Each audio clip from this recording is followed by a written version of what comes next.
your formation have a very good start. The space race is back, and there's a new contender.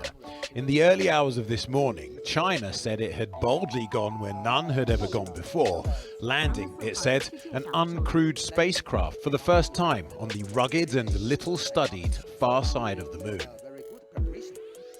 The first image of the remote surface shows a crater within a crater, beamed back to Earth via a relay satellite.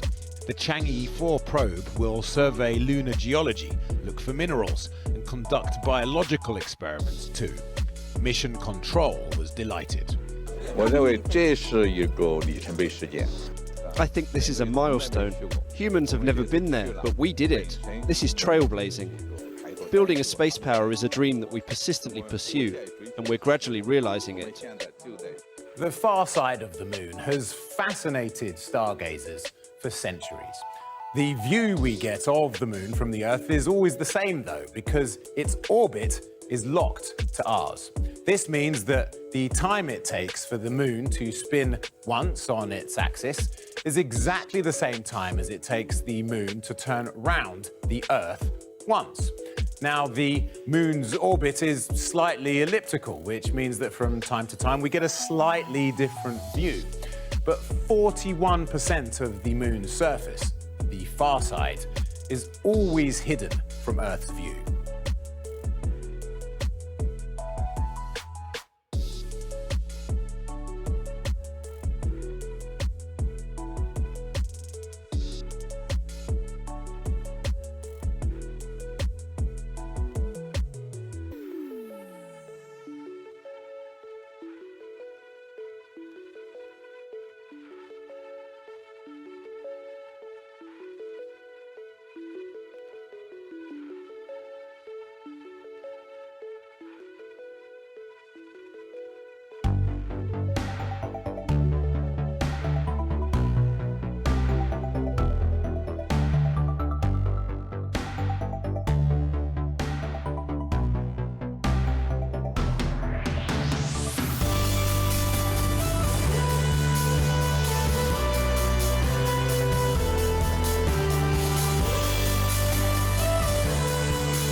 Images of the far side of the moon, captured by a Chinese probe.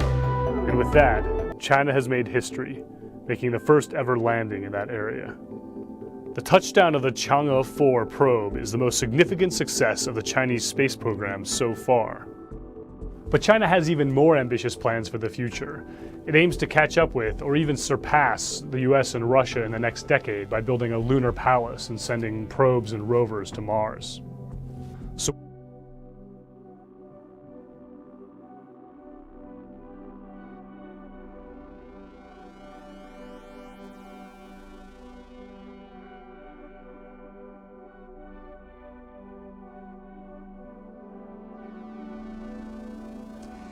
it is my desire, if not my duty, to try to talk to you journeymen with some candor about what is happening to radio and television.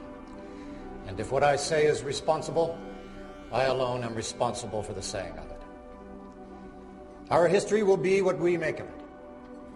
And if there are any historians about 50 or 100 years from now, and there should be preserved the kinescopes of 1 week of all 3 networks, they will there find, recorded in black and white and in color, evidence of decadence, escapism, and insulation from the realities of the world in which we live. We are currently wealthy, fat, comfortable, and complacent. We have a built-in allergy to unpleasant or disturbing information. Our mass media reflect this. But unless we get up off our fat surpluses and recognize that television in the main is being used to distract, delude, amuse, and insulate us, then television and those who finance it, those who look at it, and those who work at it may see a totally different picture too late. This instrument can teach, it can illuminate, and yes, it can even inspire. But it can do so only to the extent that humans are determined to use it towards those ends. Otherwise, it is merely wires and lights in a box. Good night, and good luck.